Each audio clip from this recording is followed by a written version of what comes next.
Bonjour à tous, ici Monique Michel, coach de vie, de coaching vie de rêve pour vous. Aujourd'hui, j'ai une envie folle de vous parler de le 4 accords de Toltec, d'un écrivain que j'adore, qui s'appelle Don Miguel Ruiz. Et parce que ces 4 accords peuvent changer votre vie vraiment. Le premier accord, c'est que votre parole soit impeccable. S'il vous plaît, on le sait tous que la parole a un pouvoir énorme sur les autres, sur notre réalité et sur nous-mêmes. Un bête exemple, quelqu'un arrive, votre mari arrive et dit « Oh, vous croyez pas que vous avez un peu grossi ?» Alors, directement, ou de façon même inconsciente, tu vas dire « Non, ce n'est pas vrai » ou « Oui, je m'en fous », mais vous allez vous sentir un peu grosse, par exemple. C'est bête, hein, mais c'est vrai. Un bête exemple pour voir comme la parole peut avoir d'impact sur la vie des autres ou sur nous-mêmes. Si quelqu'un se réveille qui dit « Oh, cette journée, ça va être pourri », crois-moi, elle va être pourrie. Pourquoi? Parce que vous l'avez dit vous-même. Donc, faites attention à ce que vous dites. Voilà, réveillez-vous et dites « Waouh, bonjour !» à toi-même. Quelle belle journée, même qu'il pleut, même qu'il y a du vent dehors, même qu'il fait pas beau.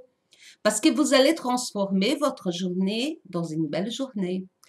Et comme ça, on doit faire attention à ce qu'on dit. Tout simplement ça. Essayez pas d'être méchant avec les autres.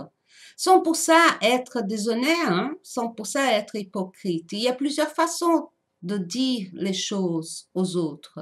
On peut dire des vérités, mais de façon gentille, de façon correcte, sans vouloir blesser l'autre. Bon, le deuxième accord, quoi qu'il arrive, n'en faites pas une affaire personnelle. Ça, j'ai vécu dans ma vie plusieurs fois. En fait, c'est quand quelqu'un vient t'agresser et vous le laissez passer. Pouf, vous ne le prenez pas pour vous. En fait, vous voyez la personne qui est énervée, en colère, ou autre chose, et vous ne prenez pas pour vous la colère que la personne exprime, ou son avis, ou autre chose, n'importe. Et pourquoi ça? Parce qu'à partir du moment où vous vous emportez vraiment avec qu'est-ce que la personne t'a dirigé comme émotion, comme agression ou comme autre chose, voilà, c'est rentré en vous. Vous allez garder ça, qui dans votre conscient, qui dans votre inconscient. Et vous allez souffrir à cause de ça. Donc, faites attention. Tu vois, ne faites pas de projections sur les choses que les autres vont te dire. Ne transférez pas ça, ne prenez pas ça pour une réalité pour vous. À part si c'est des choses bonnes. Par exemple, c'est votre choix, c'est votre libre arbitre d'accepter l'émotion, les sentiments, l'énergie quand on voit ou pas. Donc, si quelqu'un est colérique qui vient m'agresser, pouf, je reste là, je l'écoute. Je le laisse dire et j'ai rien apporté à mon intérieur. Je n'ai pas déclenché des émotions ni négatives, ni de jugement, ni de rien. Et pourquoi? Parce que si vous ne le faites pas, vous allez rester avec cette boule intérieure qui vous allez faire mal.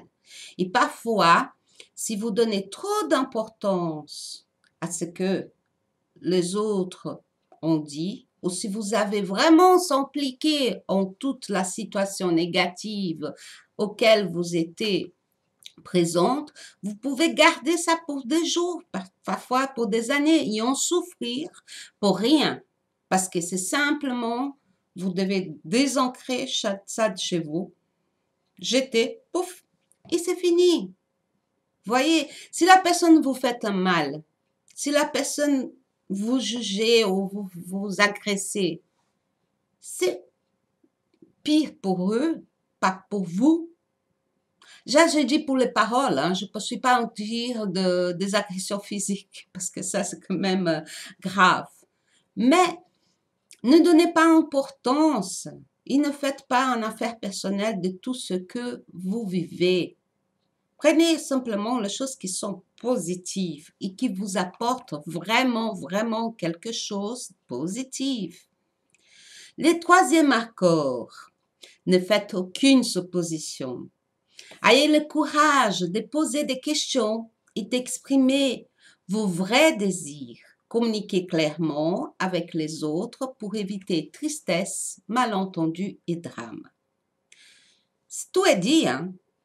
Voilà, c'est ce que je dis. Vous pouvez utiliser la parole impeccable, mais vous pouvez le faire en cohérence avec vous-même, en étant honnête et pas hypocrite. Il ne faut pas avoir peur d'ouvrir votre cœur. Il ne faut pas avoir peur de vous montrer. Mais il ne faut pas non plus souffrir à l'avance pour des choses qui sont basées sur des suppositions, qui ne sont même pas encore arrivées. Simplement parce qu'il y a eu des malentendus, parce que la personne n'a pas parlé ou se communiqué de façon claire, ou parce que vous avez mal compris. Tu vois, c'est vraiment bête. Bête, mais de bête. Donc, il ne faut pas le faire. Le quatrième accord, faites toujours de votre mieux. Ni plus, ni moins. Votre mieux change d'instant en instant. Quelles que soient les circonstances, faites simplement de votre mieux et vous éviterez de vous juger. Ça veut dire qu'aujourd'hui, je suis capable de faire certaines choses et que peut-être demain, je ne serai plus capable. Ou demain, je saurai faire des choses encore mieux. Et que dans le passé, je ne savais pas faire autant mieux que maintenant. Et c'est comme ça la vie. Je ne me juge pas. Je ne suis pas derrière moi en dire chercher la perfection, d'être parfaite. Être exigeante avec vous-même, ça ne va pas. Ça vous amène à souffrir et après, soit quand vous faites beaucoup plus de votre mieux, vous tombez en burn-out parce que vous avez donné au-delà de vos limites. Si vous êtes moins, si vous faites moins, vous aurez toujours l'impression que vous avez procrastiné et que vraiment, vous n'allez pas éprouver une satisfaction, une réalisation sur les choses que vous avez faites parce que vous n'avez pas donné de votre mieux. Et donner de votre mieux, c'est pas vraiment, tu vois, aller au-delà de vos limites, ce n'est pas ça. Faites simplement ce que vous êtes capable de faire pour le moment, sans vous juger, sans demander ni plus ni moins. La vie est éternelle, donc à quelque sorte. On a le temps de tout faire jusqu'au dernier souffle de notre vie. Donc, arrêtez de vous exiger, il faut faire ci, demain, après, l'année prochaine, je dois avoir terminé ça. Faites comme vous pouvez. Faites de votre mieux. Parfois, essayez de vous surpasser pour sortir un peu de la zone de confort, mais pas au-delà de votre limite. Ça, c'est une des grosses causes du burn-out. Et c'est quelque chose qu'aujourd'hui tourne énormément. Donc, soyez indulgents, bien avec vous-même. Comme vous voulez que les autres soient aussi, moins exigeants. Voilà. Je parlais de les 4 accords de Toltec. Je ne veux pas me rester trop longtemps. Et à la prochaine, au bon partage, aux prochaines vidéos. Un grand bisou. Ici Monique Michel, coach de vie, de coaching vie de rêve pour vous, les coachs que vous détendez.